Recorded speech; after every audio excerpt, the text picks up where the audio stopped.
The woman who defied kings and paid the price. She was a woman who lived centuries ahead of her time, bold enough to defy kings, fearless enough to challenge the very order of power.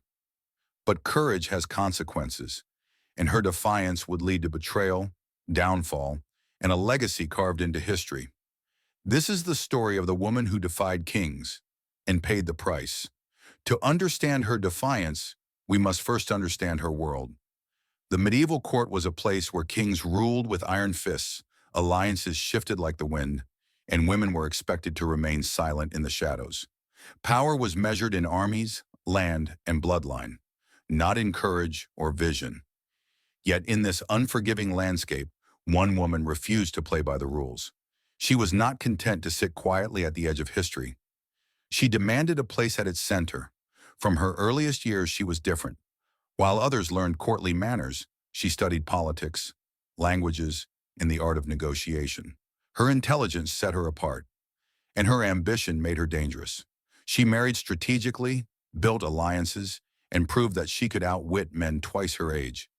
Kings began to notice her, not as a consort or pawn, but as a rival. And in a world where men clung to power, a woman with that much influence was unthinkable. Her defiance was not a single act, but a lifetime of resistance.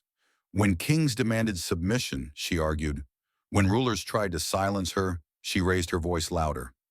Some say she even orchestrated rebellions, guiding armies from behind the scenes. Others whisper that she outmaneuvered monarchs with words sharper than swords. But each act of defiance made her enemies grow bolder. The crown began to see her not as an ally, but as a threat to the throne itself. The breaking point came when she refused an order that no one else dared question. In standing against the king, she crossed a line from which there was no return. Betrayals followed swiftly. Allies abandoned her, and former friends whispered her name in the royal court. She was accused of treason, rebellion, and disobedience, crimes punishable not just by exile, but by death. In a trial where the outcome was already decided, she faced the full wrath of the crown, and the punishment was brutal, designed not only to destroy her, but to erase her from memory. Yet history does not forget so easily. Though her body may have fallen, her spirit survived. Chroniclers wrote of her courage. Poets immortalized her defiance.